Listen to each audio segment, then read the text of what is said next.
Hola, soy Gerard, el profesor de Bioestadística de Genética de la UAB de la Academia Statistics. Antes de empezar con el curso como tal, os quería comentar un par de aspectos sobre el funcionamiento del mismo. En primer término, indicaros que toda la docencia es online, mediante clases grabadas, como esta que ahora mismo estáis visualizando, donde dispondré de toda la información teórico-práctica necesaria para entender perfectamente la asignatura. Estas clases grabadas están totalmente adaptadas a lo que se explican en clase y están enfocadas a lo que nos preguntarán en el examen. Además, también tendréis un vídeo donde plantearemos un modelo de examen y tendremos las explicaciones a cada una de las diferentes preguntas de dicho examen. Tened en cuenta, por favor, que podéis visualizar los vídeos como queráis, y donde queráis y cuando queráis, pero tenéis un máximo de 3 visualizaciones, ya que es un curso de uso individual.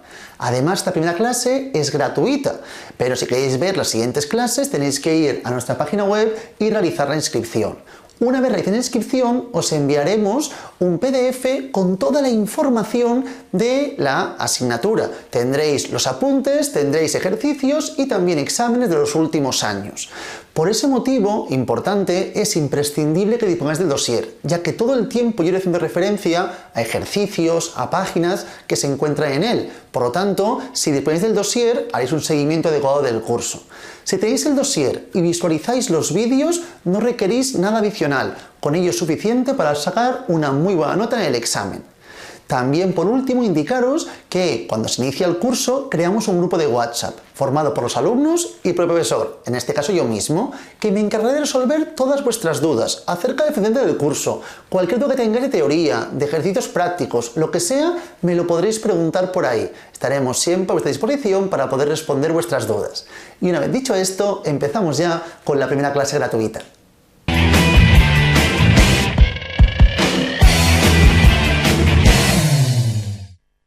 Empezamos con el tema 1, entonces, el dossier, supongo que todo el mundo lo tendrá ya en su mano. Empezaremos ahora con la información inicial. Vamos a diferenciar un segundo la estadística descriptiva de la estadística inferencial. Esto lo tenéis en la página 2, que os pone, si os fijáis, Introducción a la estadística y pone variables.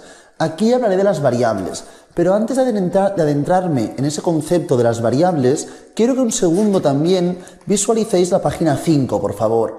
En ella os pone individuo, muestra, población de estudio. Me interesa un poco esta idea para poder plantear un poco un esquema muy simple de la asignatura, ¿de acuerdo? Entonces, miremos un segundo la página 5, individuo, muestra, población, sin entrar en el muestreo, y el principio de la página 2, donde pone variables, ¿de acuerdo? ¿Por qué motivo? Pues una pequeña introducción esto. Básicamente la estadística se diferencia en dos vertientes, ¿de acuerdo? La estadística descriptiva y la estadística inferencial. Que quede muy claro, el objetivo de la estadística es siempre estudiar la población. ¿Qué problema hay generalmente? Que es imposible estudiar a todos los individuos que forman la población. Si yo, por ejemplo, quiero estudiar cuál es el peso en Barcelona, evidentemente no puedo pesar a todo el mundo en el mismo momento. Y si lo hago en diferentes momentos, evidentemente habrá gente que morirá, que nacerá, y la información estará distorsionada, estará sesgada. Por ese motivo, ¿qué tendemos a hacer siempre? Cogemos una muestra, ¿de acuerdo? Una muestra que sea representativa. Esto lo explicaremos luego en la página 5, donde explicamos el tipo de muestreo. Cómo cogemos una muestra para que realmente sea representativa de la población, ¿de acuerdo? Entonces cogemos una muestra formada por n sujetos, los que sean, que estos sí que los puedo estudiar, ¿de acuerdo? Sí que podré hacer un estudio muy preciso de esa muestra. Entonces cogeremos la muestra y estudiaremos esta información. Esta información, estudiar la muestra, es lo que se denomina dentro de la estadística descriptiva. Consiste en describir la muestra, ¿de acuerdo? Cuando extrapolamos la información de la muestra hacia la población, estamos generalizando, estamos infiriendo, estamos extrapolando la información.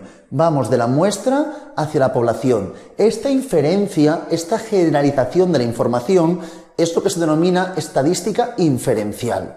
Evidentemente, cuando planteamos la estadística inferencial, tendremos que trabajar con un término muy importante que es la probabilidad. ya que así como en la muestra os decía que podré describir exactamente la muestra, en la población esto será inviable, ¿de acuerdo? Ya que no podremos asegurar nunca cómo es la población. Si yo cojo un grupo de gente y este grupo de gente tiene una media, por ejemplo, de genética, tiene una media de peso de 80 kilos, eso no quiere decir que en la población la media poblacional sea 80 kilos, por mucho que la muestra fuese representativa. Miraremos el concepto de probabilidad y cómo debemos inferir esta información. Generalizar. Nunca podremos asegurar con el 100% de seguridad cómo es la población, a no ser que trabajásemos con toda la población, que no será el caso por norma general.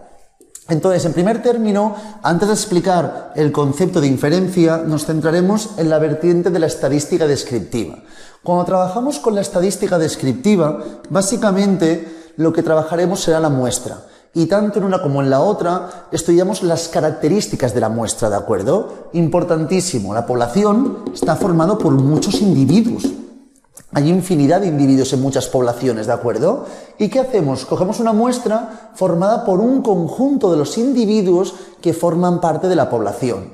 Esta muestra, que estará formada por un conjunto de individuos, estudiaremos diferentes características.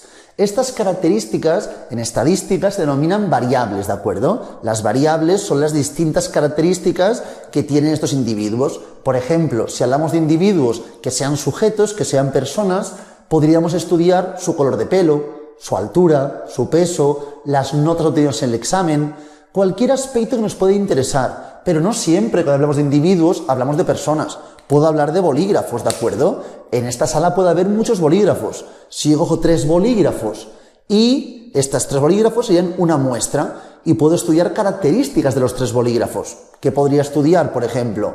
Podría estudiar su tamaño o su color, lo que quisiese, ¿de acuerdo? Las características en estadística variables que quisiese estudiar. ¿Y qué variables conocemos? Básicamente, cuando definimos las variables desde un punto de vista estadístico, diferenciamos dos tipos muy bien determinados, ¿de acuerdo? Que serían las variables categóricas, también denominadas cualitativas, variables categóricas o cualitativas, y las variables numéricas o cuantitativas.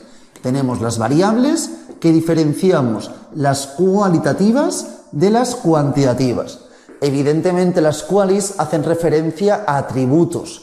Por el contrario, las quantis son más bien, hacen referencia a números, son variables numéricas. Ahora veremos de forma muy clara la diferencia entre ambos tipos de estudios, ¿de acuerdo? A veces podemos tener algún ejemplo de variable quali que también haga referencia a número, pero el número es una etiqueta, es una mera etiqueta, no hace referencia a un orden preestablecido y unos números con sentido estricto, sino serían etiquetas. Por ejemplo, los buses. En muchas ciudades los buses son el bus 32, el bus 5, el bus 8. Estos buses, estos números de bus, no es más indicativo que una etiqueta. No me indica un orden de que uno es mejor que el otro o uno está por encima del otro. Plantean un recorrido, pero se podrían determinar también con letras, colores o como quisiésemos. Cualquier etiqueta sería incorrecta. En el caso de las cuantitativas, sí que trabajaremos con números que tendrán un sentido estricto, como seguidamente veremos. Dentro de las variables qualis, diferenciamos las variables cualitativas nominales de las variables cualitativas ordinales. Claro, las variables, las características que estudiamos de los individuos tienen diferentes alternativas, diferentes opciones. Por ejemplo, si yo os hablase de color de pelo, que decía antes, color de pelo, tenemos rubios, castaños, pelirrojos y así progresivamente. Cada una de estas alternativas corresponde a una categoría que se denomina en estadística. La variable es la característica y las alternativas se denominarían en estadística categorías. Entonces, cuando hablamos de, repito, color de pelo, es la variable y las categorías serían moreno, castaño, rubio, pelirrojo. ¿Por qué os digo esto? Porque diferenciamos nominal u ordinal según la jerarquía preestablecida entre categorías. Si existe una jerarquía preestablecida entre categorías, hablamos de variable cuali ordinal. Cuando no existe una jerarquía preestablecida entre categorías, hablaríamos de una variable quali nominal. Por ejemplo, color de pelo, rubio, castaño, moreno, pelirrojo no tiene un orden preestablecido. A lo mejor alguien prefiere ser rubio, otra persona morena y así progresivamente. No existe un orden preestablecido. Por lo tanto, cuando hablamos de las variables qualis nominales son aquellas que no tienen una jerarquía preestablecida entre categorías. En cambio, ordinal sería cuando sí que hubiese un orden preestablecido. Por ejemplo, si hablo de clase social, baja, media o alta. O, por ejemplo, nivel de estudios. Nivel de estudios podríamos tener primario, secundario, universitario y doctorado. Y así progresivamente. Existen infinidad de posibles variables cualitativas nominales y ordinales. Y de otro costado tenemos las variables cuantitativas. Aquí diferenciamos las variables discretas y las continuas, ¿de acuerdo? Básicamente, las variables discretas son aquellas que entre dos valores consecutivos no puede haber ningún valor. ¿De acuerdo? Discretas, dos consecutivos, no puede haber ningún valor. Continuas, entre dos consecutivos puede haber infinidad de valores. Otra definición que también podríamos indicar sería que en las continuas, según la sensibilidad de la herramienta de medida, ¿de acuerdo? Según la sensibilidad de la herramienta de medida, cada vez puedo ser más y más preciso. Según la sensibilidad de la herramienta de medida, cada vez puedo ser más y más preciso. Claro, si yo, por ejemplo, hablo de número de hijos. Número de hijos, evidentemente, es una variable discreta. ¿Por qué motivo? Porque entre 0 hijos y un hijo no puede haber nada entre medio. No puedes tener 0,3 hijos o un valor decimal en ese caso. Tienes o 0 o un hijo, ¿de acuerdo? En cambio, las continuas, entre medir 170 y 171 centímetros, hay infinidad de opciones, ¿de acuerdo? Ya que depende la sensibilidad de la herramienta de medida, podré ser más y más preciso. Siempre que pensemos en que hay diferentes unidades de medida, hablaremos de una variable continua, al fin y al cabo, ¿de acuerdo? Antes de acabar esta parte de las variables, os pregunto, si quisiésemos estudiar la variable edad, por ejemplo, ¿qué tipo de variable sería? Supongo que nadie dudará que la variable edad es una variable cuantitativa, hasta ahí todos estamos de acuerdo, y seguidamente, ¿qué diríamos? ¿Que es discreta o es continua? Pues evidentemente en este caso la edad, aunque generalmente se mida en años, se puede medir en meses, en días, en segundos y así progresivamente. Por lo tanto, hablaríamos de que la edad es una variable cuantitativa continua, ¿de acuerdo? Esto es respecto a las variables. Esto es lo que tenéis, repito, en la página 2, parte superior, si os fijáis, donde nos hablan de las variables y nos hablan de valores numéricos o no numéricos. Una vez visto esto, vamos a ver los estadísticos descriptivos. ¿Qué es esta información? Estos son básicamente los estadísticos para analizar la variable. Claro, yo tengo, por ejemplo, el peso. Muy bien, estudio el peso. Pero si yo tengo 1000 sujetos, tendré el peso de 1000 sujetos. Una información que muy grande, muchísima información, pero ¿cómo la puedo estudiar? Pues voy a mirar un conjunto de indicadores para interpretar la información sin necesidad de estar mirando cada uno de los 1000 sujetos, ¿de acuerdo? Entonces diferenciaremos diferentes tipos de indicadores, básicamente 3 tipos de estadísticos o medidas, ¿de acuerdo? Miraremos en primer término, como aquí podéis ver, los de posición, ¿de acuerdo? Que corresponderán a los cuartiles, deciles, percentiles. Luego miraremos en la página 3, si os fijáis, los de centralización, que serán la media, la moda y la mediana. Y seguidamente los de dispersión, que corresponde a la variabilidad de la variable, si es muy dispersa o poco dispersa. Vamos a ir comentando cada uno de ellos, ¿de acuerdo? Entonces, voy a plantear aquí un pequeño esquema con la información correspondiente. Que quede muy claro que todos estos indicadores que ahora mismo voy a comentar son básicamente todos ellos propios de las variables quantis. Las variables qualis permiten el estudio de forma mucho más simple. Las variables qualis nominales solo permiten trabajar la moda, única y exclusivamente, que es la categoría que tiene una mayor frecuencia absoluta, la categoría que se repite más veces. En cambio, las ordinales generalmente solo trabajaremos la moda, aunque algunas veces se puede llegar a trabajar la mediana, el punto central, pero lo más recurrente es trabajar con la moda, ya está, ¿de acuerdo? Esto cuando hablamos de variables qualis. Ahora explicaré su información, pero lo que me importaba es que supieseis que todos los indicadores que explicaremos ahora corresponden prácticamente siempre a variables cuantitativas, ¿de acuerdo? Entonces, tenemos los indicadores o los estadísticos de localización, como podéis ver en la página 2, o posición, ¿de acuerdo? Indicadores o estadísticos de posición.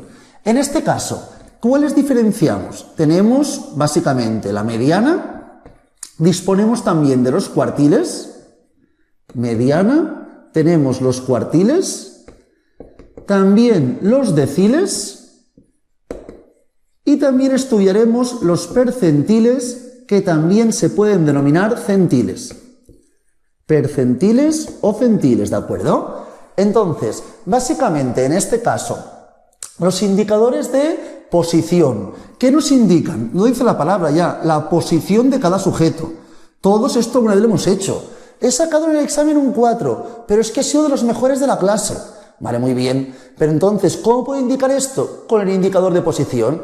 Es decir, si yo estoy en la mediana, la posición de la mediana me indica que estamos dejando por debajo nuestro el 50% de los casos y por encima el otro 50% de los casos, ¿de acuerdo? El valor que deja 50 por encima, debajo, perdonar, y 50 por encima es la mediana.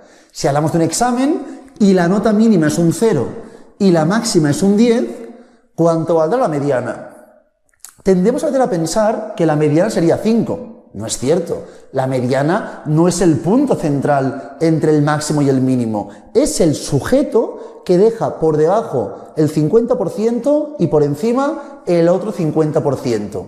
¿Qué quiere decir con ello? Si todo el mundo sacase un 0 y solo hubiese una persona que sacase un 10, evidentemente la mediana sería 0 en ese caso, ¿de acuerdo? Que es el punto central de la distribución. Entonces, en este caso, si trabajamos con la mediana, ¿qué se hace generalmente? Se ordenan los valores de más pequeño a mayor, para que todo el mundo lo vea. Un ejemplo de edades. Tengo un grupo de gente que tienen 20, 21, 21, 21 y 22 años, ¿de acuerdo? Por ejemplo, tenemos esta información, 20, 21, 21, 21 y 22. Para buscar la mediana, ¿qué hacemos? No se puede buscar directamente como la media, por ejemplo, que tiene un cálculo estipulado. No. Para buscar la mediana, buscamos la posición de la mediana, ¿de acuerdo? ¿Qué quiere decir eso? Haremos lo siguiente, mirad.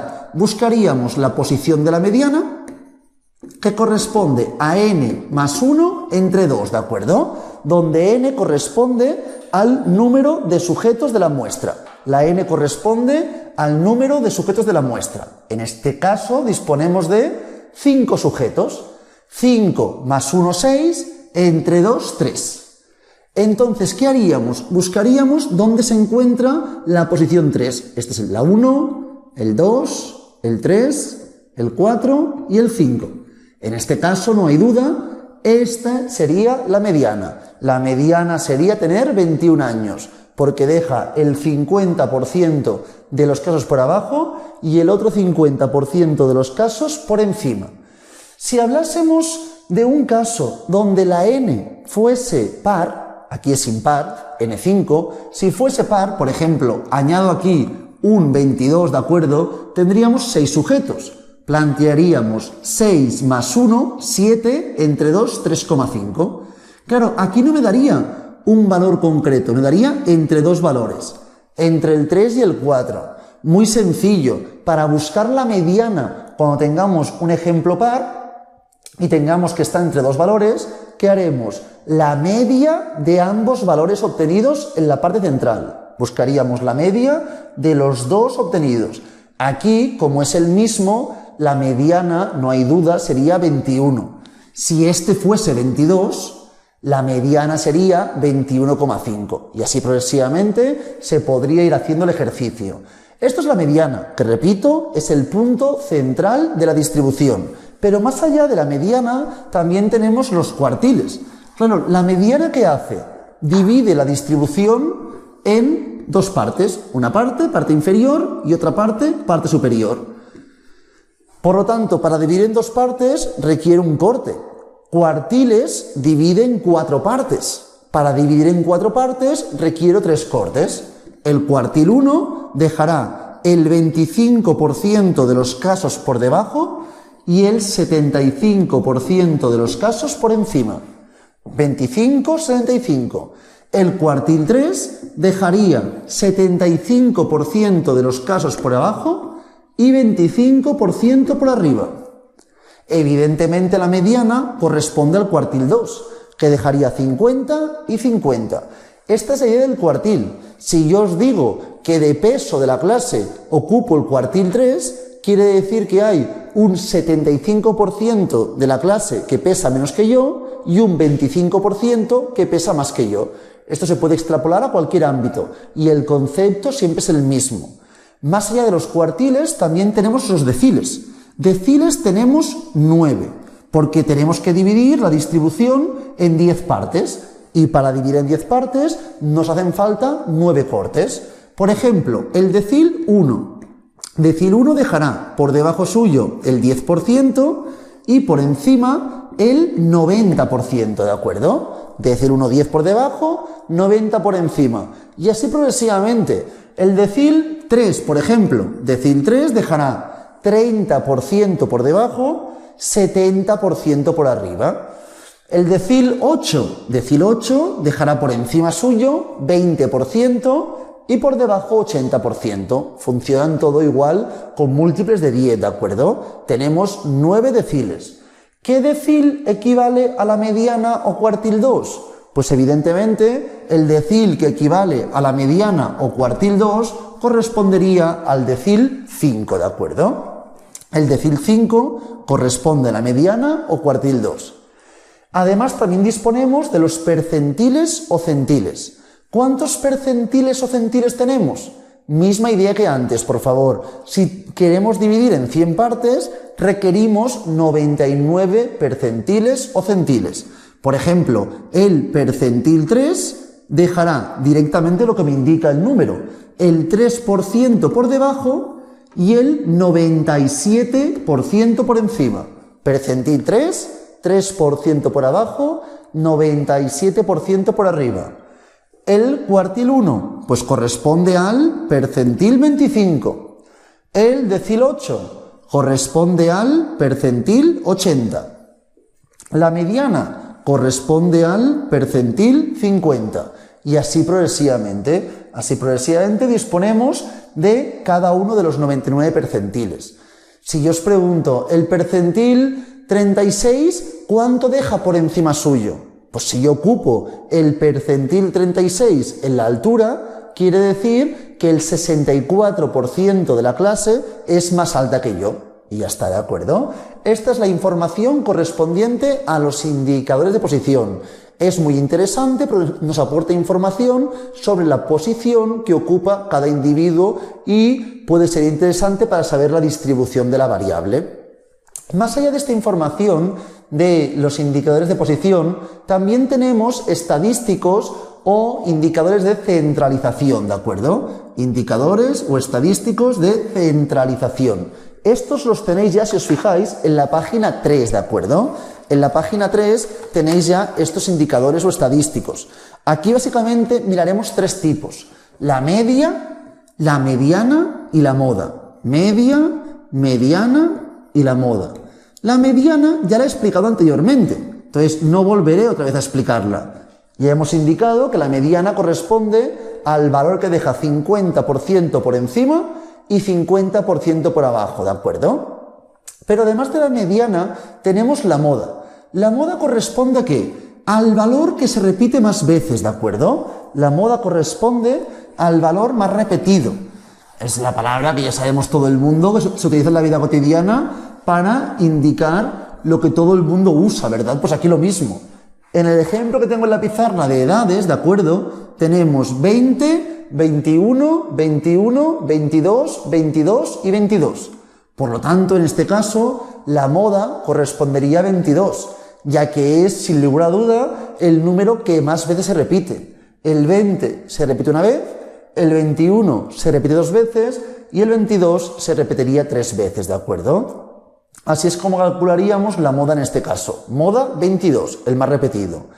Y la media, todo el mundo sabe buscar la media.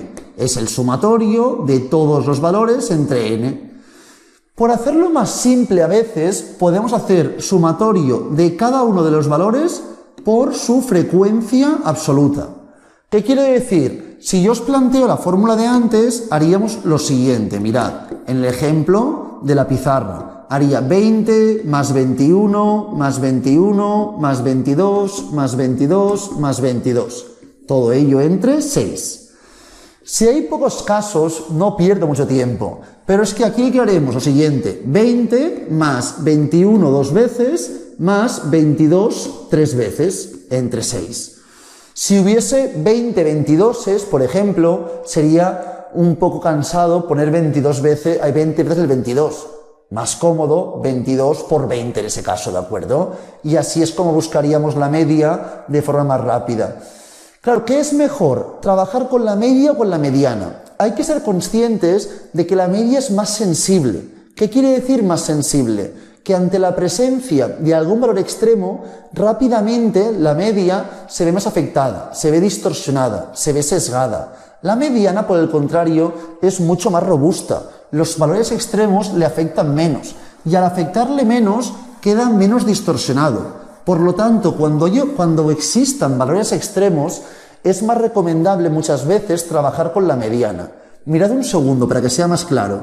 Tengo un grupo de gente. Tienen 20, 21, 21, 21 y 22 años, ¿de acuerdo? En este caso en concreto, nadie duda, supongo, que tanto la media como la mediana, también la moda, pero ahora no me importa tanto la media como la mediana valdrían 21. Perfecto. Imaginaos que este valor es 72. ¿Qué ocurriría? ¿La mediana cambiaría? Evidentemente no. La mediana continúa siendo 21. Pero en cambio la media sí que cambiaría. La media sería más de 30, ¿de acuerdo? Sería un valor mayor a 30 la media. ¿Qué quiere decir? Que solamente con un valor muy extremo, la media en este caso, es un caso con n pequeña, pero que la media en este caso se vería muy distorsionada. Además, un 30 y pico no hace referencia a nada, ni la edad de la gran mayoría de gente, ni a este valor. Entonces, esta distorsión provocada por extremos perjudica notablemente a la media. En casos como estos sería más recomendable trabajar con la mediana, ya que su valor sería más cercano a la gran mayoría de la muestra estudiada, ¿de acuerdo? Esto es un poco la idea de los indicadores de centralización, ¿de acuerdo? ¿Qué más tenemos para acabar esta parte? Los indicadores de dispersión.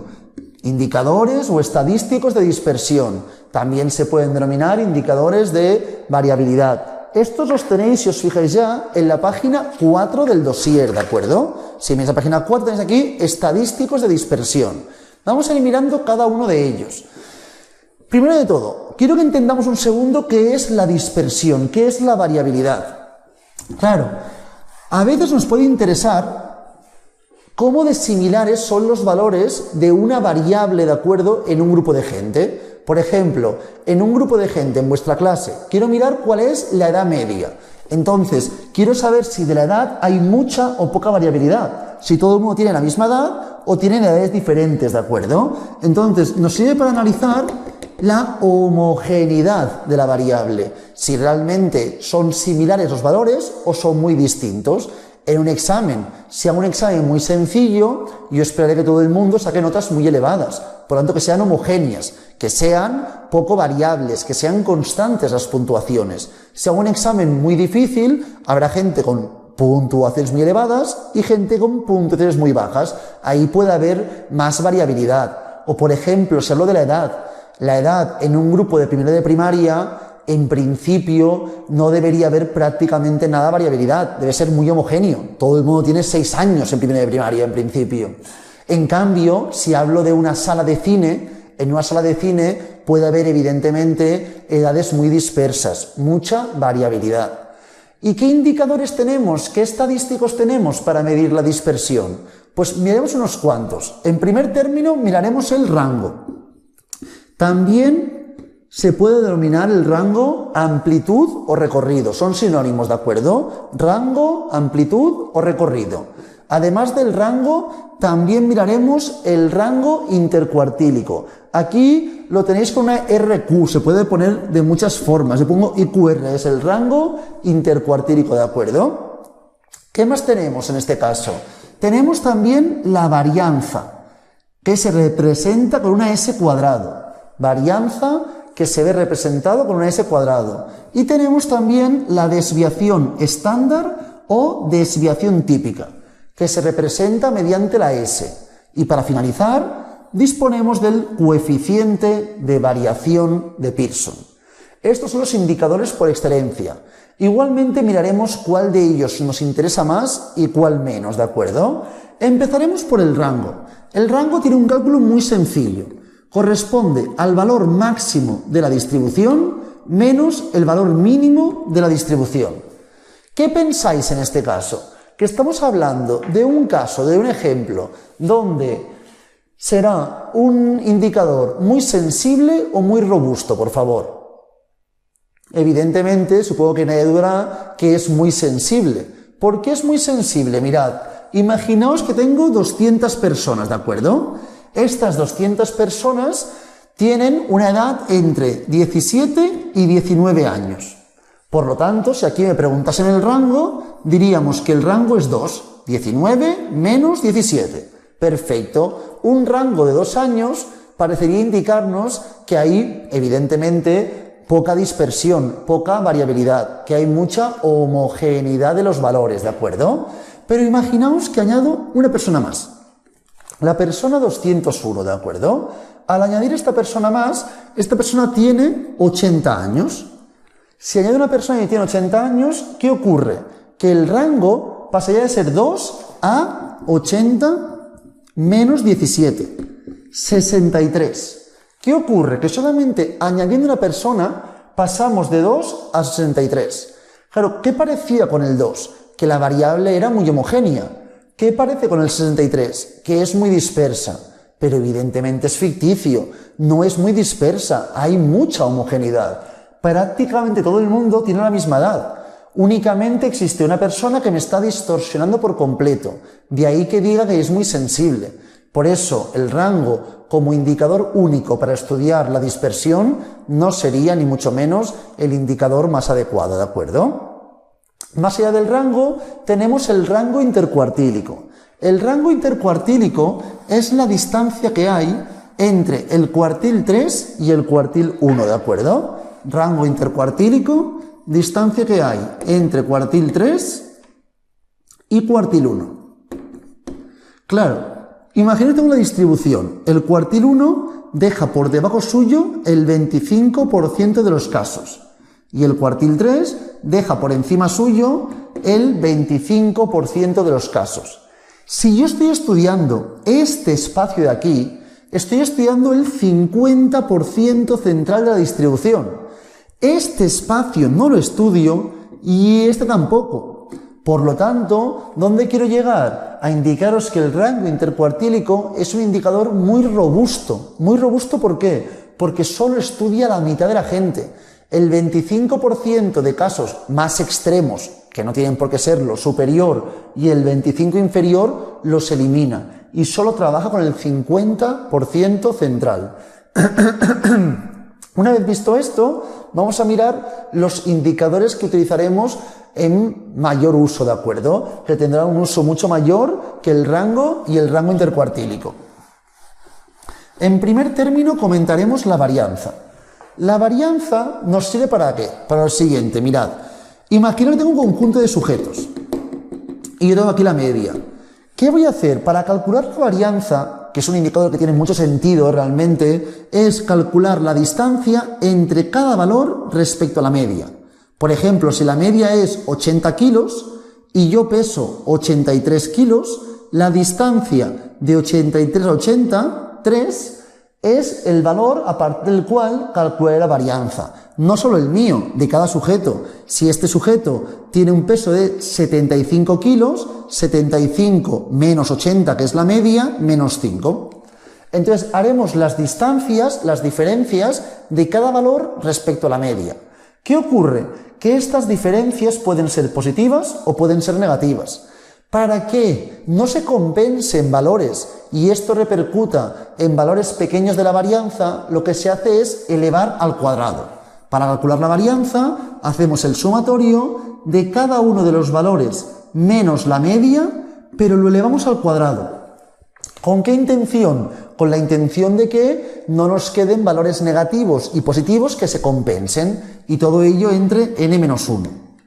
De esta forma, ¿qué conseguiremos? Conseguiremos el valor de la varianza. Pero hay un pequeño problema, que si hablamos de centímetros, kilos, años, lo que sea, cualquier unidad, la unidad estará al cuadrado. Y eso complica mucho el estudio. Ya de por sí es complicado saber si 4 es mucho o poco para que encima esté en centímetros al cuadrado. Mucho más complejo su estudio. Por ese motivo la varianza prácticamente nunca la utilizamos. Utilizaremos siempre la desviación estándar o desviación típica. ¿Pero qué ocurre? Que para calcular la desviación estándar o típica, primero debemos haber calculado siempre la varianza, ya que la desviación estándar es la raíz de la varianza. A partir de la varianza, realizaría la raíz de la varianza y obtendría la desviación típica. Muy importante, la desviación típica sí que estará en la misma unidad que el resto de indicadores y no estará al cuadrado. Este indicador sí que será lo que sea y la unidad como tal, sin que esté elevado al cuadrado. Esto simplificará mucho la información. Aunque la simplifique, continúa siendo bastante complejo de interpretar la información, que quede muy clara. ¿Por qué es complejo? Imaginaos que tengo un grupo de gente y me da que la desviación es de 3 años. Antes de poneros el ejemplo, una vez que tengo la desviación, indicar, por favor, cuál es la definición de la desviación para que todo el mundo lo entienda bien. La desviación corresponde básicamente a la media de las diferencias de cada valor respecto a la media. Es decir, la media de las diferencias de cada valor respecto a la media. ¿Qué quiero deciros con esto? Si tenemos una desviación de 3 años, quiere decir que cada individuo de la muestra está a una distancia de 3 años respecto a la media.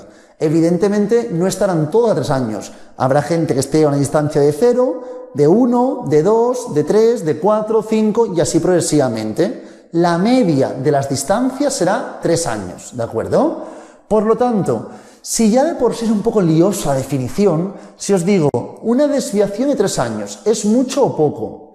Claro, es que depende. Si estamos hablando una desviación de 3 años en un curso de segundo de primaria, evidentemente es muchísimo. Claro que cada niño de media esté a una distancia del centro de 3 años es muchísimo, porque habrá gente de 10, 15 años, 2 años, 1 año, mucha diversificación. En cambio, si hablamos de una sala de cine, que en toda la sala de cine la dispersión sea 3 años, quiere decir que es un grupo bastante homogéneo para ir al cine. Entonces, en ese sentido, dependerá de la variable, del ámbito que estamos trabajando, de muchos aspectos. De ahí que no haya algún valor concreto para interpretar, sino que realmente tendremos que conocer el estudio que estamos realizando para analizar si hay mucha o poca dispersión. Claro, si yo quisiese comparar dos desviaciones, 3 años con 50 centímetros, sería complicado, porque realmente, ¿qué es más? ¿Una desviación de 3 años o de 50 centímetros? ¿Qué variable es más dispersa? ¿La edad o la altura? Será muy complejo. Entonces, ¿qué haremos en ese caso? Podemos buscar el coeficiente de variación de Pearson. El coeficiente de variación de Pearson tiene como utilidad poder calcular o poder interpretar qué variable es más dispersa cuando tengan diferentes unidades de medida y diferentes medias, ¿de acuerdo? Cuando tengan diferente unidad de medida y o diferente media, podemos trabajar con el coeficiente de variación de Pearson, que lo tenéis en la parte inferior de la página 4, ¿de acuerdo? El coeficiente de variación se calcula haciendo la desviación entre la media. Es este cálculo tan sencillo, ¿de acuerdo? Cuanto más se aleje de 0, más dispersa es la variable en cuestión. Cuanto más se asemeje a 0, más concentrada, más homogénea sea la variable en cuestión. Para que todo el mundo lo vea bien, por favor. Tengo un grupo de gente y estudio su altura y su edad, ¿de acuerdo? Estudiamos la altura y la edad. Entonces, planteamos, en primer término, la media. La media de altura, por ejemplo, decimos que es 160 centímetros, ¿de acuerdo? Y la edad, la media es 20. Seguidamente tenemos la varianza. La varianza de la altura es 25 centímetros cuadrados, evidentemente, ¿eh? La unidad al cuadrado. Y la edad, diríamos que en este caso son 16 años al cuadrado. Con esta información yo os pregunto, ¿qué variable es más dispersa? ¿Cuál tiene mayor variabilidad? ¿La altura o la edad? Claro, si yo mirase la varianza, ¿qué ocurriría, por favor? Que pone 25 y 16. Pero aquí estoy estudiando centímetros al cuadrado y aquí años al cuadrado. No puedo comparar una cosa con la otra. Entonces, ¿con qué trabajaremos? Con el coeficiente de variación. En este caso sería 25 es la varianza, en el numerador va la desviación, pondríamos 5 centímetros entre la media, que es 160. Y aquí pondríamos 16, la raíz 4, entre 20. Evidentemente, este es más pequeño. Por lo tanto, esta variable de la altura es más concentrada, más homogénea y la edad sería más dispersa. Estos son los indicadores básicos con los que trabajamos en la estadística descriptiva, ¿de acuerdo? Veremos cuáles de ellos los podemos luego extrapolar a la estadística inferencial. Una vez explicada esta información, vamos a mirar también el gráfico de cajas, el diagrama de Tukey, que tenéis, si os fijáis, en la página, por favor, 2, parte inferior, ¿de acuerdo? Tenéis aquí el diagrama de cajas de Tukey, ¿de acuerdo? En este diagrama, básicamente, es un diagrama de caja que es un poco distinto a algunos que ya habéis visto ya a lo largo de vuestros estudios. ¿Por qué? Porque generalmente estudiabais el histograma, supongo, diagrama de barras, hasta gráficos de dispersión. Aquí tenemos el diagrama de caja. ¿Cómo funciona? Mirad. Siempre hay información. Tenemos aquí siempre el valor mínimo. No es cierto que sea siempre, luego os lo explico esto. Y aquí, en principio, siempre el valor máximo. Estos dos valores son, en principio, el mínimo y el máximo. Luego veremos en qué casos no son el mínimo y el máximo, ¿de acuerdo? Aquí dispondríamos del cuartil 1, aquí la mediana o cuartil 2 y aquí el cuartil 3. Entonces, estos valores siempre son cuartil 1, mediana y cuartil 3. Este espacio de aquí a aquí es el rango intercuartílico, evidentemente, ¿de acuerdo? Entonces, aquí podemos ver cómo está distribuida la variable, cuál es la distribución de la variable, si hay mucha concentración en un lugar, en otro, si por ejemplo la mediana estuviese aquí, quiere decir que del cuartil 1 hasta la mediana habría mucha más concentración de casos que de la mediana al cuartil 3. Esto se puede distribuir de miles de formas, pero nos importa el hecho de que en la parte central estamos agrupando al 50% central. Si tuviésemos casos muy extremos, ¿qué ocurriría? Que esta pestaña o bigote podría alargarse muy lejos. Evidentemente, para que sea más fácil de interpretar y el gráfico no quede distorsionado, porque debería menguar la parte que nos importa más, que es la de la caja, ¿qué se hace? Si hay valores muy extremos, la pestaña o bigote llega hasta un punto y a partir de aquí se representan con asteriscos o círculos los valores extremos de la distribución.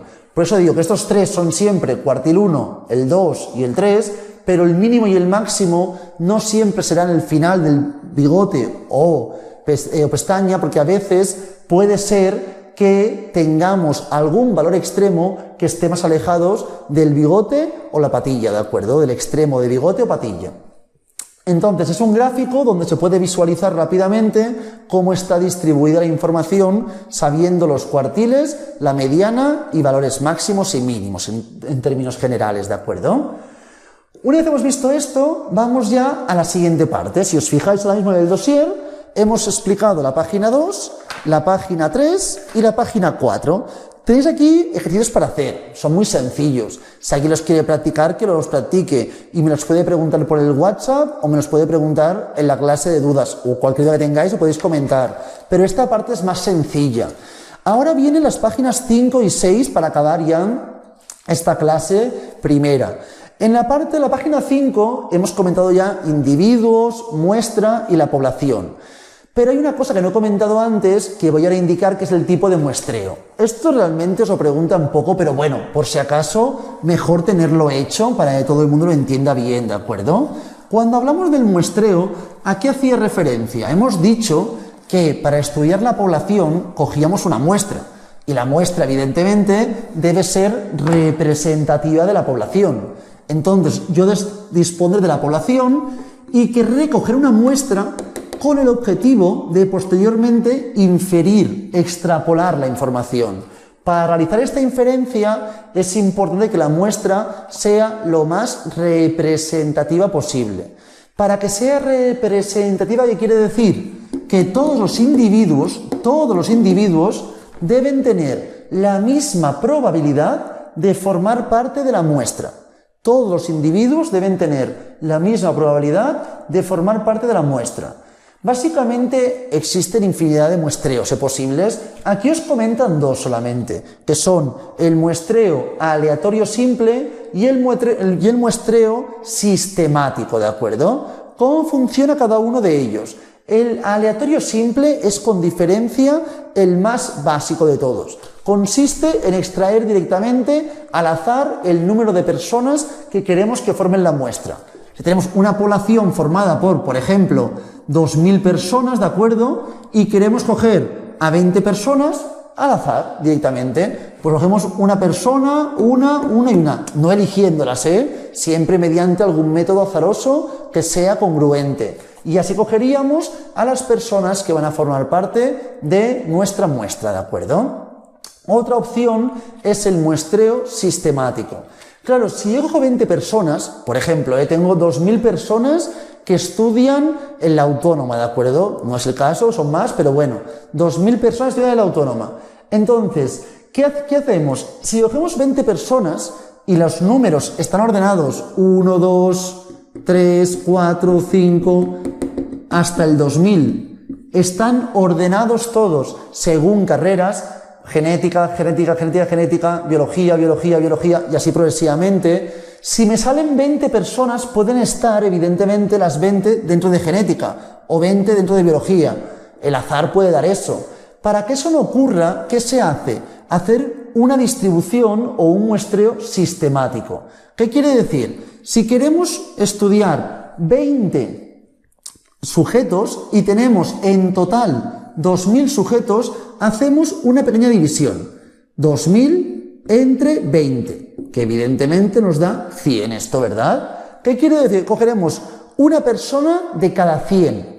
Por lo tanto, cogeremos del 1 hasta el 100, del 1 hasta la persona 100, al azar una persona, la que sea. Por ejemplo, la persona 32. A partir de ahí le iremos sumando 100, 132, 232 y así progresivamente hasta llegar al 1932. Así es como conseguiríamos a las 20 personas que formarían parte de nuestra muestra, ¿de acuerdo? Es sistemático por eso, porque a veces está distribuido por bloques las poblaciones y para que no nos ocurra que todos pertenezcan al mismo grupo o subgrupo, lo hacemos de esta forma, ¿de acuerdo? Estos muestreos básicamente tienen como objetivo, repito, que luego la inferencia de la población sea lo más adecuada posible. Una vez vista esta información, solamente nos queda por comentar ya la información de la población. Hasta ahora hemos trabajado con la muestra. Ahora, por primera vez, vamos a comentar algún aspecto de la población, ¿de acuerdo? ¿Qué es lo que me importa en primer término? Pues en primer término comentaré los indicadores. Si os fijáis, lo tenéis en la página 5, parte central inferior, los indicadores son distintos cuando hacemos referencia a la muestra y a la población. En la muestra planteamos siempre letras latinas, como podéis ver. En la población, siempre letras griegas. Entonces, si yo hablo, por ejemplo, de la muestra y hablo de la población, que quede muy claro, cuando hablamos de la muestra, hablamos de los estadísticos. En la población hablaremos de los parámetros, ¿de acuerdo? Parámetros y estadísticos. Importante, la media, por ejemplo. Ya lo hemos visto anteriormente, pero la media en la muestra se escribe con la nomenclatura siguiente, ¿de acuerdo? En cambio, cuando hablamos de la población, la media se representa con la letra mu. Entonces vemos como una cosa es la media muestral y otra la media poblacional. Y es importante saber diferenciar ambos conceptos, ¿de acuerdo? ¿Qué más tenemos? La varianza. La varianza también la hemos visto ya. Cuando hablábamos de la información correspondiente a la muestra, planteábamos S cuadrado, ¿verdad? En la población planteamos sigma cuadrado. Lo mismo ocurre con la desviación estándar o desviación típica, que planteamos la S o la sigma, porque como bien sabéis, la desviación típica es básicamente la raíz de la varianza, ¿de acuerdo? ¿Qué más tenemos? Proporciones. Cuando planteamos proporciones, ¿qué planteamos? P sub pi si hablamos de la muestra o pi si hablamos de la población. Estos son los fundamentales, los que realmente nos importan más. A partir de aquí, evidentemente, existen infinidad más de ellos, muchísimos más, pero básicamente estos son los que más nos importan ahora mismo para empezar la asignatura, ¿de acuerdo? Una vez visto esto, ya podemos intentar jugar con la muestra y la población. Repito, objetivo, pasar de la muestra hacia la población. Aquí, si os fijáis, en la página 5, tenéis aquí la información de la distribución muestral. ¿Esto en qué consiste básicamente? Lo que vamos a trabajar va a ser trabajar a partir de la población, pero a partir de una muestra. Entonces, yo no podré asegurar nunca cómo es la población. A partir de una muestra intentaremos descubrir cómo sería la población a la cual pertenece esta muestra, ¿de acuerdo? Entonces, en este caso, ya veremos cómo trabajaremos con la población dividida en submuestras. Esto no es lo que realmente vamos a hacer. No es que yo coja toda la población y la divida en submuestras, sino que es teóricamente lo que estoy realizando. Yo, a partir de una muestra, intentaré saber cómo es la población a partir de la división entre pequeños grupos muestrales, ¿de acuerdo? Es muy importante que conozcamos diferentes conceptos, como por ejemplo es, que tenéis en la página 6, el teorema central del límite, ¿de acuerdo? ¿Qué nos indica el teorema central del límite? Muy importante este, ¿de acuerdo? Básicamente nos indica que cuando tengamos una suma de variables que sea muy elevada e independientes entre ellos, ¿de acuerdo? Una suma de variables suficientemente grande e independientes entre ellas, y la varianza sea finita, pero no sea nula, es decir, sea no nula y finita, ¿de acuerdo? Entonces, la función de distribución se puede aproximar a la normal. La función de distribución se podrá aproximar a la normal. Supongo que en clase habréis oído alguna vez que os dicen que si la n es suficientemente grande, a veces comentan mayor a 30 o mayor a 50, la distribución ya es normal. Esto es el teorema central del límite, que a medida que la n aumenta, al final todo tiende a la normalidad. ¿Qué quiero deciros? Por ejemplo, si yo voy a la calle ahora mismo y cojo a 3 personas, evidentemente puede ser que una mida 180, otra 2 metros y otra 2,20. Esta distribución no sería normal, porque no habría una mayor cantidad de gente en la parte central. Cuando hablo de distribución normal, hablo de la campana de Gauss, básicamente, ¿de acuerdo?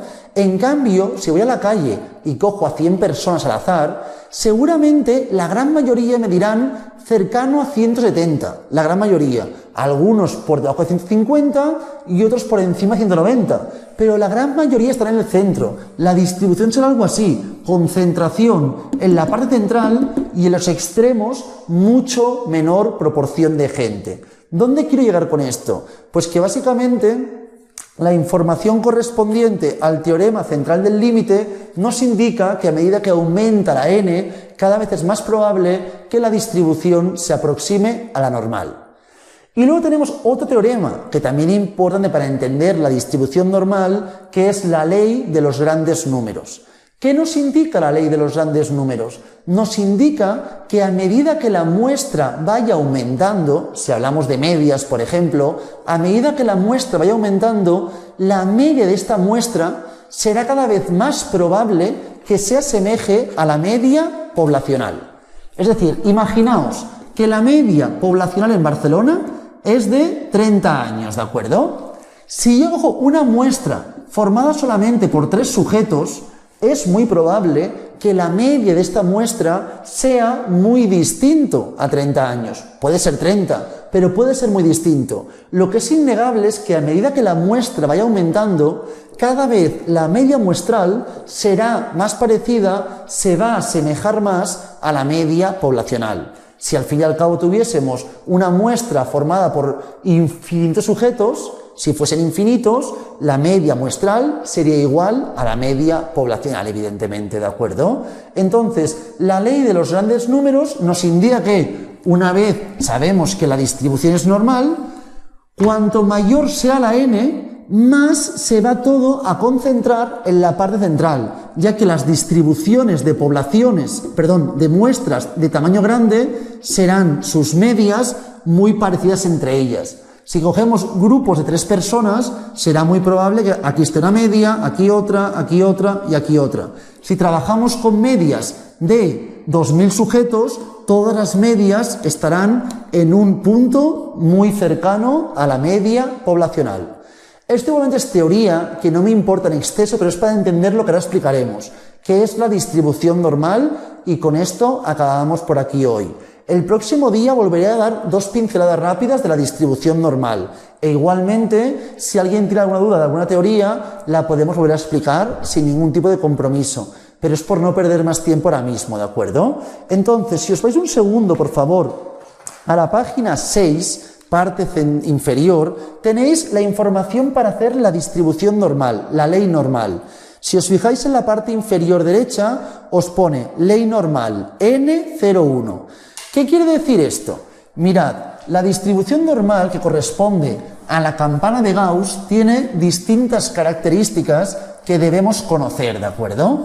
¿Qué debemos conocer de la distribución normal? Lo siguiente, mirad.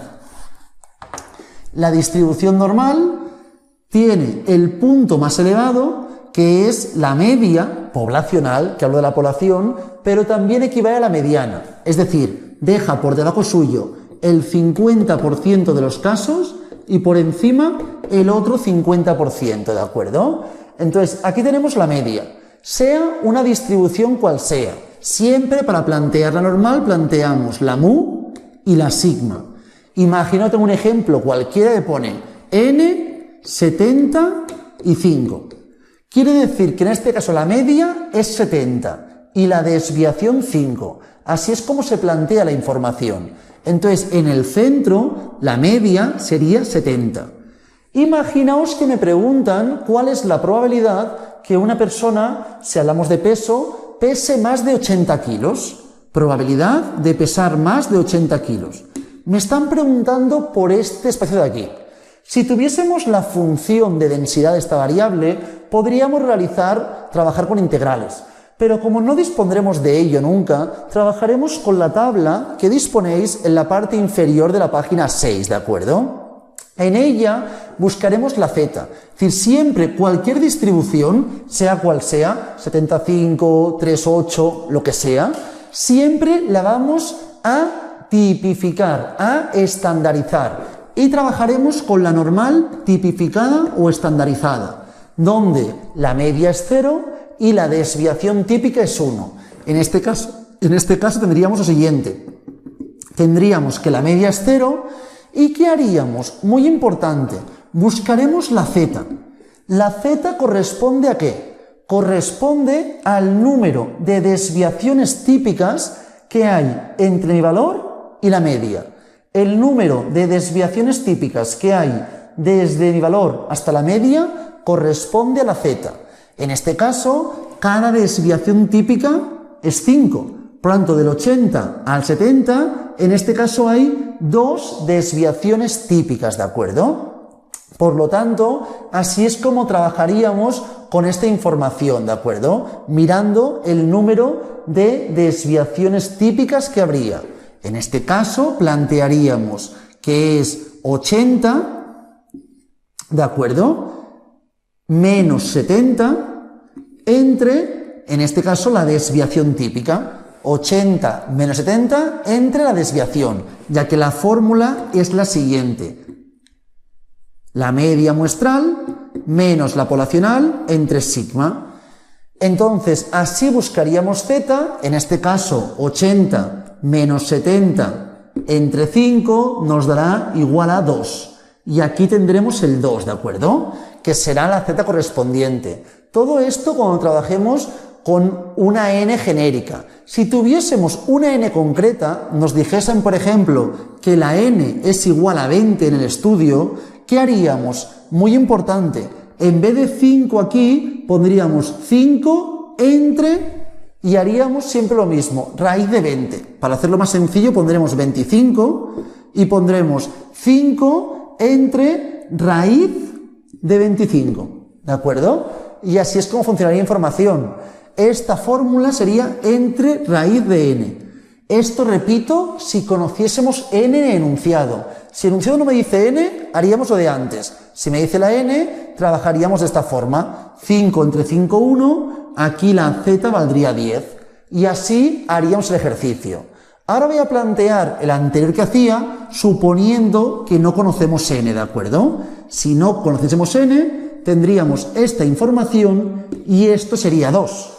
Suponiendo que esto es 2, ¿qué haríamos seguidamente? Buscaríamos la información correspondiente de la z en las tablas. Y mirad un segundo, en la página 6, parte inferior, podéis ver como la tabla, la parte grisácea que tenéis marcada en el gráfico de la campana de Gauss, de la normal, es la parte de abajo. ¿Qué quiere decir? Que la z que obtengamos siempre me dan la probabilidad de la parte inferior.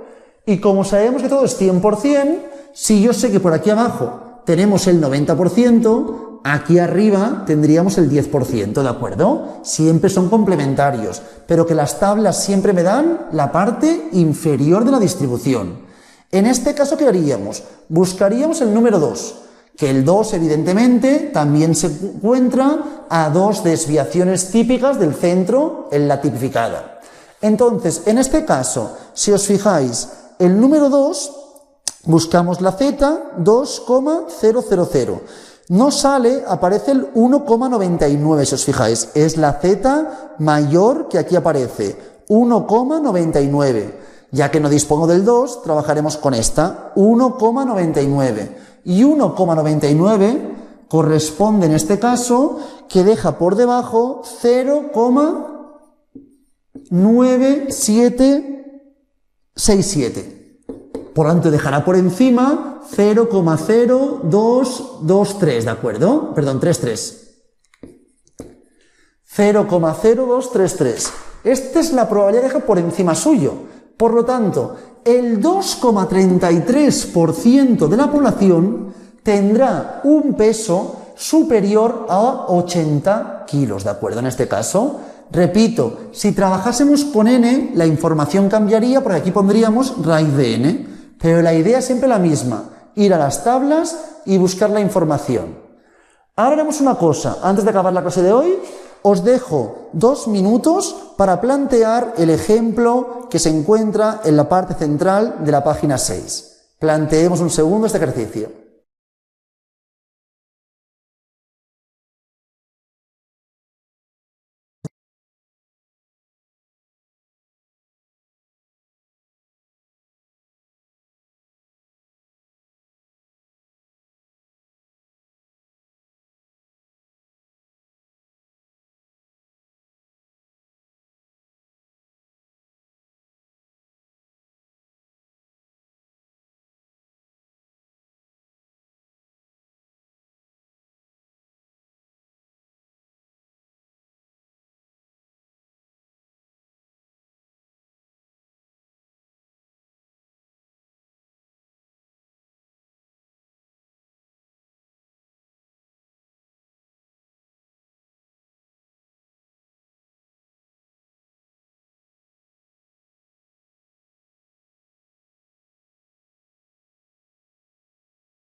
Para acabar haremos el ejercicio estamos indicando ahora mismo, ejemplo 6, ejemplo de la página 6, y miramos un segundo, por favor. Tenemos aquí que está formado por 100 alumnos y sacan 8,7, ¿de acuerdo? Tenemos que la media de la población es 7,5.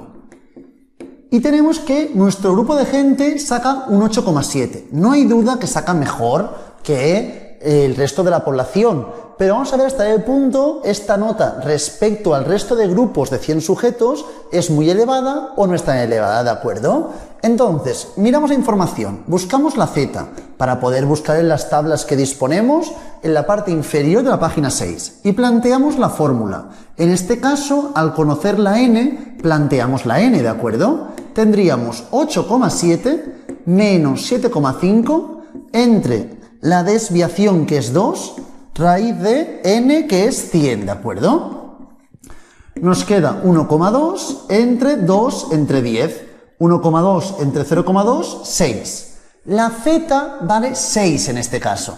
Si os fijáis, antes ya lo hemos dicho, la z más elevada que tenéis es 1,99, la que aparece aquí. Y 1,99 deja por debajo suyo el 97,67% de los casos. Por lo tanto, en este caso, el número 6 estará mucho más para allá. ¿Qué quiere decir? Que dejará prácticamente el 100% de los casos. ¿A dónde quiero llegar con esto? Pues que en nuestro caso, esta muestra que ha sacado 8,7 es de las mejores muestras posibles que puedo extraer de la clase de tamaño 100.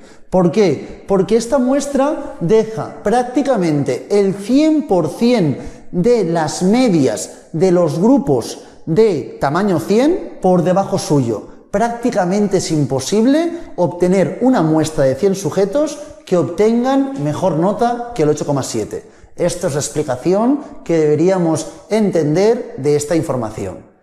Una vez explicado esto, hacemos ya el final de la clase.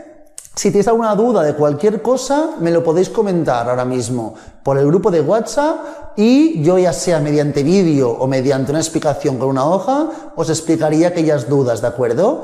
Y sobre todo también, si tenéis alguna duda que no se acaba de entender a medida que hacéis ejercicios, el día de la clase de repaso podéis preguntar todas las dudas que tengáis. Nada, que vaya muy bien y buena semana.